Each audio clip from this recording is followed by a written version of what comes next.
Well, we're continuing on in a series called One Another, and today's message we'll pick up reading. We've been in the book of Romans a little bit, Paul's letter to those in Rome, a young church plant. And today's message is really, really practical. Sometimes when I'm teaching, I'm trying to offer some thought, maybe a perspective, a way of thinking perhaps that you haven't had before. Sometimes the goal is to be very encouraging. Sometimes the goal is to be really agitating, to poke and to prod and at least get you thinking. And sometimes I leave it open-ended and don't bring resolve. And some of you, based on your personality type, are not real happy about that. And so for those of you who say to me on occasion, could you just tell me what to do? You're going to be really happy today.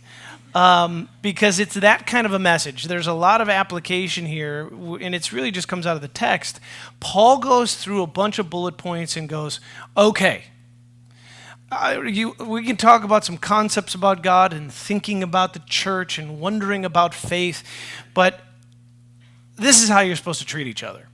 And so this has a lot, it's really pragmatic. And so my hope today is to really give you some application and some tools. Of course, I'm going to give you some thoughts around it, but to try and give you some tools to think about how we interact, how we treat one another. So if you have a journal and a pen, pull that out. If you've got your phone, you got a note thing, you take the, because it's going to be some pretty simple notes. If you have your Bible with you in a physical form, I know that's kind of a rare thing, but if you have that and you like to underline or make notes, we're going to walk through it. Romans chapter 12, verse 9. This opening line, and we're picking up in the middle of the chapter. The chapter's broken up into a couple different parts. But this part really talks about how believers in particular, those who are followers of Jesus, who have gathered into the church, how we're supposed to treat each other. And so there's really a honed-in focus on that, and I'm going to focus on that part. And there's so much here, I'm not going to get through it really, because it's really kind of verse 9 all the way through 16. I'm going to stop a little bit early because we just don't have time to talk about it all. I'll probably run out of time anyway. But I'm going to do my best to take us through sequentially these very specific things that Paul gives us as guidelines. And the opening line is a great opening line because it sets the stage for everything that follows. Verse 9, chapter 12, book of Romans, love must be sincere. Hate what is evil. Cling to what is good. Be devoted to one another in brotherly love. Honor one another above yourselves. Never be lacking in zeal, but keep your spiritual fervor serving the Lord. Be joyful in hope, patient in affliction, faithful in prayer. Share with God's people who are in need. Practice hospitality. Bless those who persecute you. Bless and do not curse. Rejoice with those who rejoice. Mourn with those who mourn. And live in harmony with one another. This opening line, love must be sincere, is pretty important because it's consistent with all the teachings of Jesus. Over and over and over again, Jesus is dropping down below the behavior and he's going to the heart. What is your motive behind the action? And so as you think through all the rest of these things we talk about, and as you consider your relationships that you engage with on a daily basis, or perhaps people that you see a handful of times a year, what's the motive? Your love must be sincere. By the way, the older you get, the more you're kind of tuned in. Once you live life on the planet a little bit, you pick up the fact that words are a very, very small percentage of communication. Most of our communication comes from body language and tone. That's like 70% of the words are just very little. So if your love isn't sincere, most people pick it up. They can tell. There's a lack of sincerity. So Paul's saying, by the way, with one another, your love is to be sincere.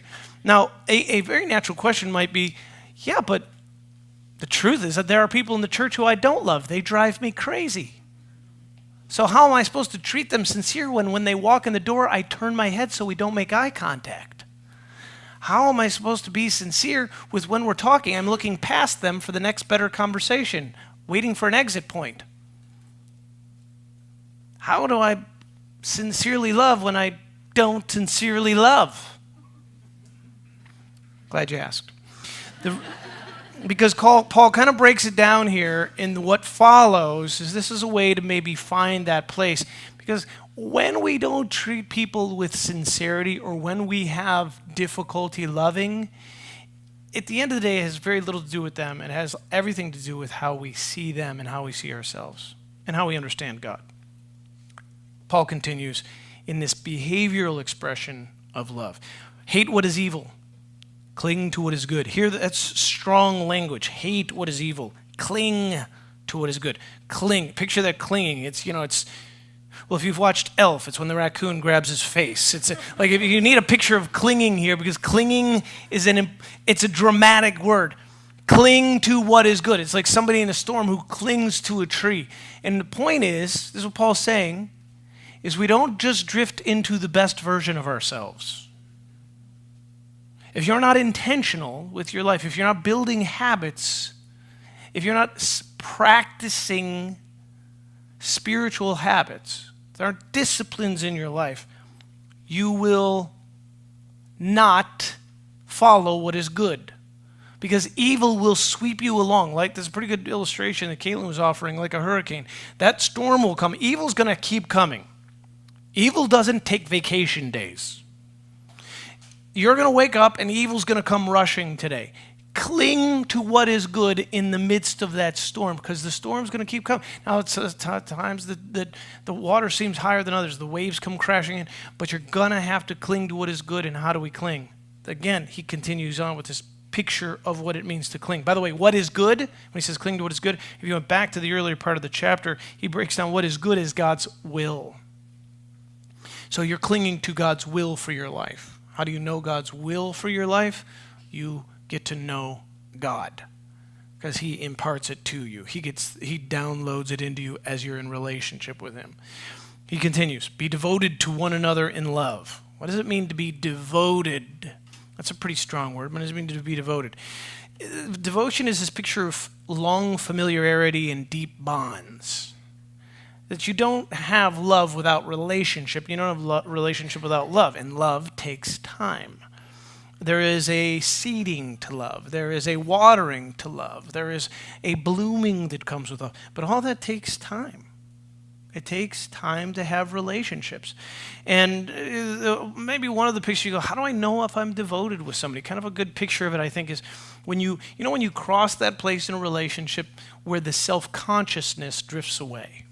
You meet somebody and you're interacting, and you're like, oh, I really like them, but I wonder if they like me, and we've really made this connection. And then you meet again, but you're like, I'm not sure how much I should share, and what do they share? And there's a little bit of a dance. If it's a dating relationship or it's just a friendship, there's always this kind of self-consciousness. How much will they accept me? But there's a point in relationships where you cross this threshold and you kind of like, I just am who I am. And then you're accepted. And they know they're accepted. And that subconsciousness falls away. And you know what happens in that moment? There's a deep devotion in being known. I've said this to you through the years. So I've been pastoring Journey for 12 years. We planted in 2006. And we started our home in 2005. And so for me, you as a church have showed me grace. In particular, those of you who've been around for a while, we went through a really hard season. And you've allowed me to walk through it and unpack it and speak out my own brokenness. Well, what that's done is it helps remove some of my that feeling of self-consciousness. It gives me a freedom to be honest and speak it out. And as a result, it allows me to feel devoted. And I have felt devoted back. Like I've felt loved by you as a congregation. And hopefully you felt loved by me. That's when that self-consciousness falls away, there's a vulnerability that's left. And it's devotion. And part of devotion is a willingness to resolve conflict. We talk about that. If you've seen us kind of welcome new partners journey, we talk a little bit about what it means, hey, we're going to have conflict with one another. And what does it mean to go to that person and resolve conflict, persevere through difficulty? This comes with a loyalty to one another, a devotion to one another. Proverbs 3:27 says, do not withhold from one another. And this is an important element, and I'll drop in just a minute here, because this is an important element of love, because we're talking about this aspect of love. Sometimes it's pretty easy when someone is raging or verbally abusive or physically abusive, you go, well, that's not love, that's violence, that's unkind. And it is. But another form, and I try to bring this up every now and then, another form of violence is silence. It's a withholding. You're angry with someone, but you don't withhold that from them. You don't actually let them know. And then there might even be the place where somebody comes up to you and they're like, hey, are we cool? Like, is it, because I kind of feel this weird energy. And if like, no, it's fine, it's good, fine. We're best friends, it's fine. I don't even, it's everything, I'm fine. Like, what do you mean? I don't even know why you say anything, because everything's fine, it's good, it's fine. What are we talking about? I'm fine, I'm good. That's weird, because you keep stuttering and shaking your head violently. Like, hold on a second, something's not right. What happens? Intuitively, you're picking up like it's not fine. But for whatever reason, the other person is withholding. You go, well, maybe that person doesn't feel safe. Well, Matthew 18 says, if you've gone to the person who doesn't feel safe, then take someone else with you, create some emotional safety.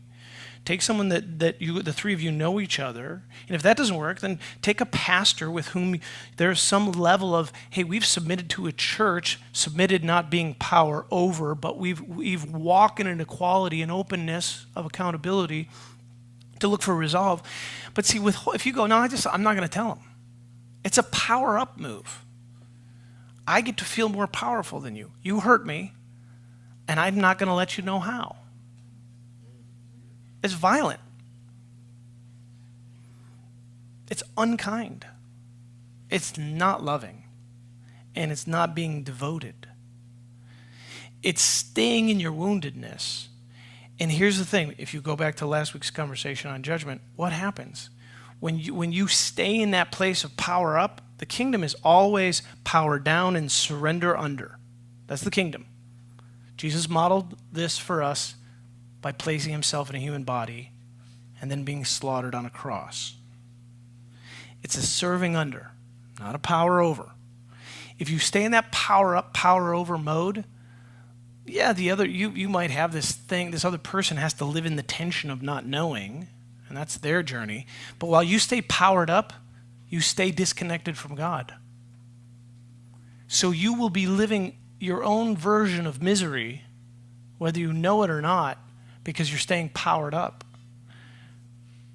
It's sin. I mean, what that means is you're missing the mark of what God wanted for you, both for yourself and in relationships. And it's a disruption in connection, and it creates dissonance. And if you do that in church, and you stay powered up with holding information, and then you gossip and share that information with someone else by never going to the person, it actually creates a poison that begins to spread. Why? Because we're all connected. Remember what Paul says? We're one body with different parts. So if you spread it over here to the arm, you're the hand, you got a problem, you spread the poison to over here instead of talking to the other hand, and what happens? The poison begins to spread and the whole body's being affected. It's not functioning, it's malfunctioning because there's poison here, because this hand is too stubborn to speak to this one. And so the Bible says, be devoted to one another in love. And actually, when we come back to the very last line, he summarizes the whole thing with the word harmony. George MacDonald has a great quote about love. He says, love has ever in view the absolute loveliness of that which it beholds. So when let's use that as an example. Let's say you were hurt by someone and you just don't want to tell them. For whatever reason, they hurt you so bad, or you're afraid to talk about it, or whatever the thing is, you don't have the words, whatever the thing is. Your call is to look at that person and see in them the imago Dei. What God's calling you to, what Paul's reminding us of, is you have to look below however they hurt you or whatever their brokenness is, because they're broken like you are, and see in them a divine spark. Even if you have to go to the childlike innocence that was once them and see them as a child. And go, that's a person with a broken story who God wounded, and they're acting out of their woundedness and their brokenness, and somehow out of compassion, even if I don't want to, I'm going to do the right thing because God's calling me to, even if it's awkward, even if it's hard. Why? Because we're connected. If I treat this person in an unkind manner, I'm treating myself the same way. I'm the recipient of my own unkindness. I'm the recipient of my lack of compassion. And let's say you're the person, you're like, something's not right, and that person's withholding, and you kind of feel like they are, but you don't want to judge them because you don't really know, but there's a weird energy, and you sense the weird energy, and so you're making up stuff in your head, and you don't know what to do. And you have to live in a tension because you can't force the other person to do something. You then have to live in the tension and look at them the same way and go, they're a child of God. They carry the divine spark, and they're on their own journey right now. And I have to live in the tension of not knowing. And I have to be good with God, whether or not I'm okay with this person.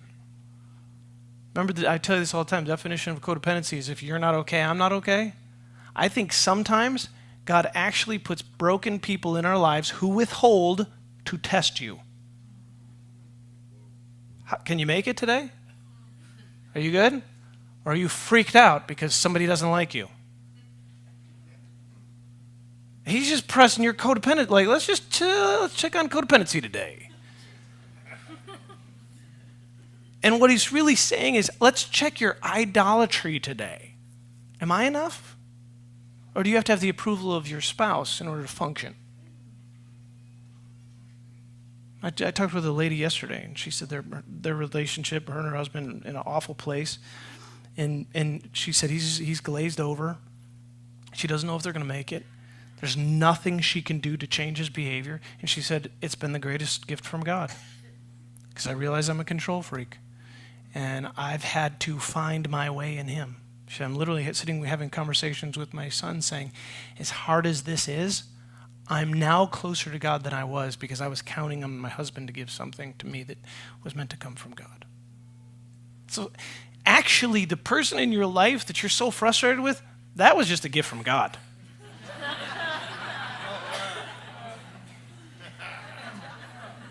God wanted to give you a mirror. Wow, we are all going through this, aren't we? What a motley crew we are. This is how he exposes us. And man, look, hey, as we work through this, here's the beauty. When we do the work and we start to stay centered in him, the world is going to look in and go, what's up? They're going to get curious about the way you live. They're going to go, tell me about that, because I wouldn't do that. And you go, well, let me tell you about what it means to walk devoted with other people who follow Jesus. One of our worship songs is when Jesus is lifted up, he'll draw all men to himself. What you're doing when you're devoted to one another is you're lifting the name of Jesus. And you know what will happen? We're going to have to build sooner. We'll have to have more tents around the building. Because people are going to be like, I want to love like you love. I want to know how to be centered in God when everything's falling apart. This is Paul's telling the church how to treat each other, but it's also like very evangelistic. He's saying, if you do this, trust me, people will come and want to know who Jesus is. The greatest form of witnessing about your faith is to actually be a witness of your faith. To show love one to another. He goes on, he says, honor one another above yourselves. And again, you can kind of see he's reinforcing his statements. Honor one another. Treat people better than they deserve. It's a little bit of a play on words there, because who's the one measuring what people deserve? So if you're going, well, I'm treating them better than they deserve, who is the measurement of what they deserve? Well, I am, but I'm treating them better than I think they deserve. But it's a good action point for you, because what does that mean? You have to choose respect. I've had lots of conversations this whole political season we've been through, and I've had this conversation with people on both sides of the aisles through multiple presidencies. How am I supposed to deal with somebody that I can't respect? And all the time, it's like, hey, you respect the position. I was watching CNN the night of the election, which, by the way, was very entertaining. And it was the first time I'd watched journalists just completely beside themselves, like complete deer in the headlights. And journalists, they didn't have words. It was like, because there was no script and everybody thought on CNN it was going a different direction. But I had a lot of admiration for one guy who apparently was very much against Donald Trump.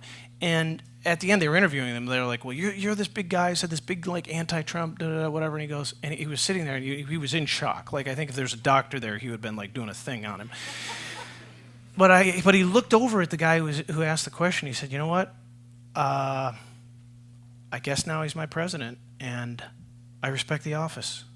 That's what democracy is.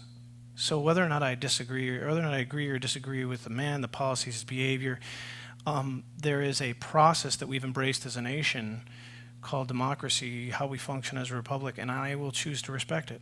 And I had nothing but admiration for that guy in that moment when he said that. We are called to honor one another, even when that person isn't behaving in such a way that it seems it deserves our honor. It's not a lack of boundaries. This is not, if you have issues with boundaries, I wrote a book on that called Love Well. Pick it up at the library. Hi, I'm Jamie. I'm working on boundaries. I'm not talking about being run over. But what I am talking about is enjoying seeing someone else win, helping someone else fulfill their dream, empowering someone else, preferring other over self, holding people loosely, that they may know how much. Here's the thing. When you let people go, there's a phrase we use in the earliest days of Journey, what would it be like to touch the life of someone else who would touch the world? And the picture of that was, what if it's not me? What if I'm just the quiet person in the background, but I've loved someone or empowered them or taught them or given them the gift or held the space of listening, and somehow God used them to do something really beautiful, maybe at a global scale or maybe at a bigger scale than whatever I'm currently doing? Are we okay with that? Sometimes we want to be the person on stage. We want to be the person with the success, and most of that's tied to ego. So a great way to test whether or not your ego is in control or whether or not the Spirit of God is active in your life is to go, am I good? Can I rejoice in the success of another person? And am I good if it never comes my way? I just get to contribute. And what if the person, what if it's my children? What if it's a friendship? What if there's someone else I pour my life into and off they go, and they never come back and say thank you, or they never recognize my sacrifice, or they never understood how I empowered them, or they don't know the contrast of how I could have been with them? Are you still okay? Did it have enough purity that it just was what it was, whether or not that person ever understands it? The truth of the matter, if I can say a word to parents in here, your kids never understand it till they have their own kids. Am I right, parents? And you get this phone call, usually after the child's about 3 or 4 weeks old. It's about 3 a.m. Did you not sleep either for 3 weeks? I'm sorry. I'm so grateful for who you are as my father. You don't know. And there are lots of people, you don't know what you don't know. And I think that this is an important thing to remember, especially those of you who are older. When you look at younger people, we've sent church planners out before. Over the course of 10 years, we either planted or were a part of planting 10 churches. Often it was people from our own staff or our elders, so some of our strong leaders, they left us. Every time they left, they created a vacuum of leadership because we'd spent all this time developing them, and we sent them out. And some of our guys, they left, and arguably they could have waited a little longer. Arguably, we were in some crisis, but you know what? They don't know what they don't know. Sometimes it's youthful zeal, and so you know what you do? You honor them anyway. Because until you live a lot of life on the planet, there are just some things you don't know. And you go, well, they need to grow up. Well, they haven't grown up yet. It's the same thing with your kids. Sometimes you just go, this is who you are, where you are on the journey. This is who you are. And we honor the fact that whether it's tainted, whether it's immature, whether it's youthful, you have a love for God and you want to do something for Him. And go and be blessed. And I think sometimes we're like, well, I'll honor the people that deserve it. Who's the judge of the deserving? Honor people. This is what Paul's saying. Get over the judgment of whether or not they deserve to be honored. Never lacking in zeal, but keep your spiritual fervor serving the Lord. He's basically saying serve and don't complain. So if you're like, if you served with the kids and you're like, hey, how'd it go serving the kids? Oh my gosh, the kid is wiping his boogers on my pants, and I hope I don't have to serve again for like 3 weeks. Oh my gosh, I know I've got to love the Lord, but like, no, that's not how you're meant to serve. Serve with enthusiasm. Wipe your pants off later. And by the way, and serve, by the way. He's also saying, but like, don't miss the fact that he's saying serve. So if you're a partner here and you're not serving, see Kevin, find one of the staff, email in and going, hey, I've been feeding for a long time. I'm spiritually obese now.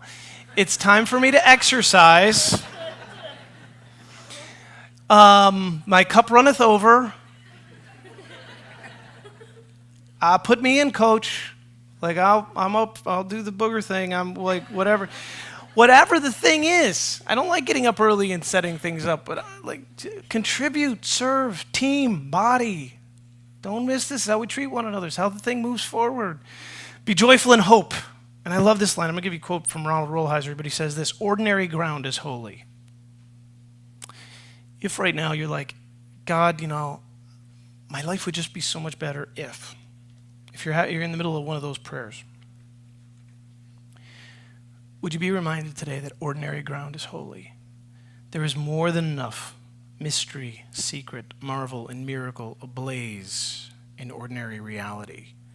Unfortunately, most of the time we do not see this because we stand before it trying to claim it, name it, understand it, render it familiar, when our true task is instead to ponder and to wonder. When we don't do it, when we're running too fast, when we're constantly trying to understand everything instead of just be in it and worship, he says this is an irreverence that fatigues the soul. So what he's saying is, if you don't slow down long enough to look at the clouds move across the blue sky, if you don't pause long enough to listen to the birds sing, hear the crickets at night, if you don't stare into the face of your child and marvel at the beauty and creativity of God, your soul will be stressed. You will miss the moments of living and be preoccupied with what you don't have. The ordinary ground is holy, and that's where you find joy, and that's what keeps your hope alive. When you start feeling hopeless, you start feeling really stressed because you're without hope. And hope comes from joy, and joy comes from being present to the moment. Be patient in affliction. The Desert Fathers, and I reference them every now and then. And if you're like, hey, give me a little bit on that. I'm referring to a time in church history, 4th century, when the church was being formalized into an institution under the rule of Constantine. There were a group of Christians that were like, wait, this is getting way too organized and feeling really religious, and off they went into the desert and started monastic communities. And there's a lot of really interesting writings that come from those who separated themselves and chose a life of simplicity and minimalism and that sort of thing. And granted, there are extremes in both sides. In the institutional side of the church in Rome, and there were extremes for those who went to the desert, but there's something to learn from both. By the way, I did a whole series on church history called Threads. If you want to go back and if that interests you, I'll go back into our podcast. But the Desert Fathers, they deal with affliction and suffering about as well as anybody on the planet. St. John of the Cross, later on Middle Ages, a Spanish mystic who's known for the phrase the dark night of the soul, he comments on this type of affliction, and Thomas More actually is commenting on this phrase. He writes a book referring to St. John of the Cross in John's book. But he says this, and he's speaking of affliction: a true dark night of the soul is not a surface challenge. It's not I got up today and something was broken in the house. It's not a surface challenge. It's not just a feeling, but it's a rupture in your very being. And it may take a long while to get through the other end of it. The dark night of the soul is a period of transformation, more like a stage in alchemy than an obstacle to happiness. If you've been through deep brokenness, if you've been through a dark night of the soul, and that picture just really is, things get so dark and so black that you don't know which way is up, and you feel really lost. This is typically what happens for most of us before we're, quote, born again, before our eyes open, before there's an awakening to a totally different reality in God. But there is a deep brokenness that all of us go through. At some point, Richard Rohr says you have to build an ego before you can kill it. But at some point, there's a death to the ego. All the things that are wrapped around propping you up or keeping you moving forward or whatever. And by the way, it's not even something you're meant to feel all the shame over, because part of it is just part of living. You don't even know you're accumulating identity in some of this stuff. That's just part of life. Everybody goes through it. Everybody. So again, you don't have to go be like, oh gosh, I really have this shame. No, everybody goes through this. But when that crushing of the soul happens, a lot of times we look for the easiest way out. There's this whole tension we've never experienced before. It's soul crushing. Relieve the pain, God. Relieve the pain. Relieve the pain. What he's saying is, rather than look at it like it's an obstacle to your happiness, recognize that it's a stage in alchemy. Like there's actually something being healed in you in a deep, deep place. It's hard to know when you go through a dark night of the soul yourself. I don't know that I can ever use that phrase for what I've been through in the last 15 months, but I would definitely say I went through deep, deep brokenness. And I also, there were conversations along the way, and if you don't know the history of where we've been, just find somebody who's been here a while, they can fill you in. But it was a point for me, there was anxiety attacks, and I was going offline. I mean, there was stuff I'd never experienced in my whole life. And there was like, do I exit from this? Do I run from it? Do I quit? Do I leave? Do I hide? Do I stay in bed? I mean, all those questions. And again, you as a church, so many of you stood around our family. There were nights people came over to my house and prayed. My wife was like, he's messed up. I need some of you to come over and pray. Like, I mean, that happened. There were different times we went to counseling. I mean, there were a lot of things that happened over the course of those months where I was loved on.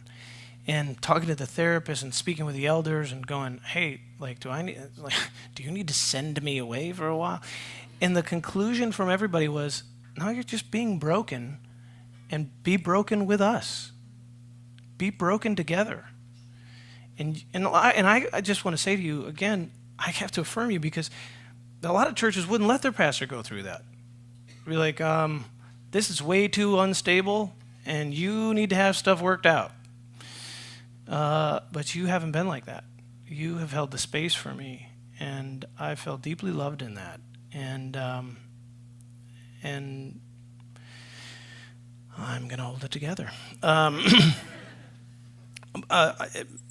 This is actually my last time teaching for a while, because I am going to finally take a few weeks, and we've kind of been through a long run. We added up how many times I taught. I think it was over 130 in the last year. And so it's time now. And Journey's in a great place. Like, we've got a lot. We've rebuilt our staff. We got a plan for where we're going. We're out of triage. There's a lot of enthusiasm about the future. But I needed to be with you, and you let me be. And as a result, there was a healing that happened in the tension of it all for me. And now I can go and kind of have a season of rest and reflection and hopefully refreshment, and God give us new vision. But I just say that to all of you. If you are in a place where I was, and I'm not totally healed, but I'm pretty close to kind of coming out of that season,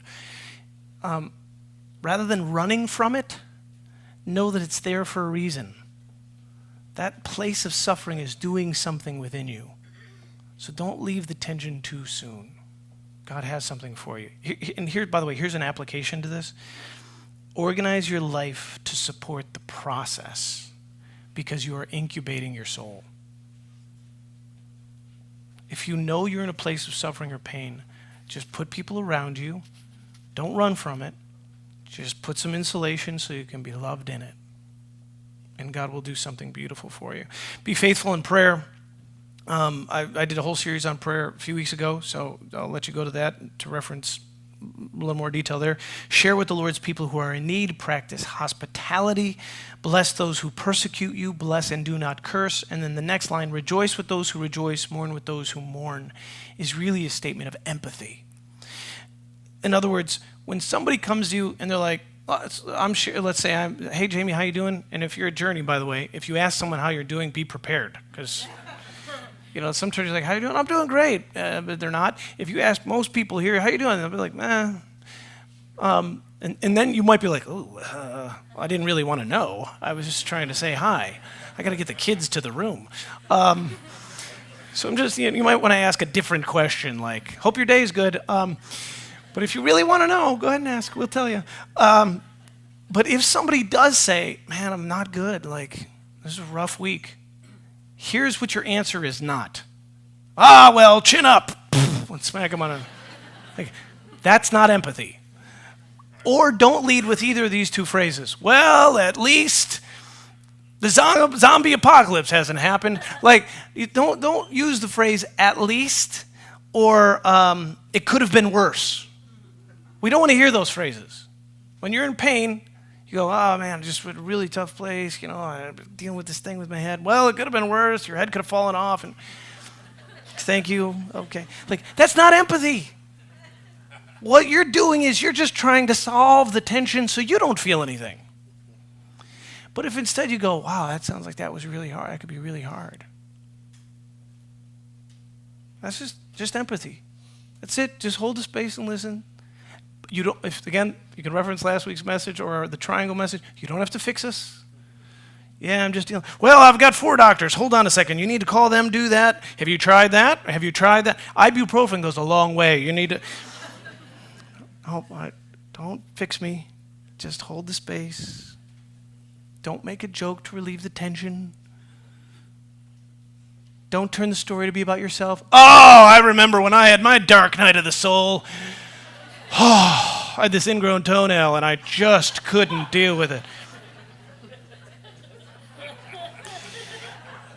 If you ask us how you're doing, you're asking us.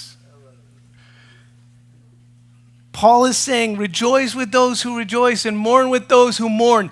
It is a beautiful statement about empathy. And the rejoice part is like, really rejoice. Wow, I got a new car. Oh, that's nice. Good for you. No, that's not rejoicing. That's jealousy. Rejoice, show empathy, and then finally live in harmony with one another. I want to quote with this quote from Henry Nouwen because I think it kind of summarizes the whole thing. He says, look, as long as you live in the world, yielding to its enormous pressures to prove yourself, this whole ego building, and to others, that you're somebody, and knowing from the beginning that you will lose in the end. If you're building your ego, you know it's never quite ever enough. Your life can be scarcely more than a long struggle for survival. Your ego building is just survival. The world and its strategies may help you survive for a long time, but they cannot help you live, be present, be full of joy, because the world is not the source of even its own life. The world came from God, let alone yours. Spiritually, you do not belong to the world. These are all these verses in Scripture about, look, we're aliens and strangers, we're children of God. And this is precisely why you are sent into the world. So if you're ever wondering, why did God create me? Why am I here? What am I sent for? Why am I in the matrix? What's the story here? The people you may meet on your journey through life are all searching for more than survival. Others were sent here as well. All of humans are here to learn something in this earth experience. And what is it? Your presence among them as the one who is sent will allow them to catch a glimpse of the real life. We are here to learn about God by finding Him in one another. In our interaction with others, we learn something about God. Everything changes radically from the moment you know yourself as being sent into the world. If you can see yourself as God sending you, Jeremiah 29:11, Psalm 139, Ephesians chapter 1, God sent you into this world. There's a purpose for your life. He says times and spaces, people and events, art and literature, history and science, they all cease to be opaque and they become transparent, pointing far beyond themselves to the place from where you come and to where you will return. Meditate on this because there's a lot of depth here, but what he's essentially saying is if you'll recognize that Jesus is the author and perfecter of your faith, if you'll recognize that your origins are not of this world, but that you're from a different place, then you'll know that your purpose is to be loved and to be known. And the way you're loved and known is by being devoted to one another, by living in harmony with one another, by experiencing God in one another. And you'll know that that actually is the source of what is home. To be loved is to be home. It's to be back in Eden. It's to understand what it's like to walk with God in the cool of the day. This is our purpose for being here. So when you get sidetracked by success or alleviating pressure or pleasure or just avoiding pain, those are all ways to get sidetracked. Would you come back to center and recognize your purpose for being here is to be known and to be loved, and then to give it away. Would you pray with me? Father, your word is so rich and so alive, and I just feel so connected to you just being in it and reflecting on it and considering it and being inspired by it. And Father, thank you for this local congregation. Thank you for this church, for these who gather here week to week, month to month. Thank you that somehow we're all connected. And for this season of life, we gather in this soil to be loved and to give that love away. In these moments now, Father, we reflect your glory back to you by singing praises, by giving you our attention and our worship. So would we hear your Spirit speak to our souls as we sing about who you are. Receive this, Father, as an act of worship. In Jesus' name, amen.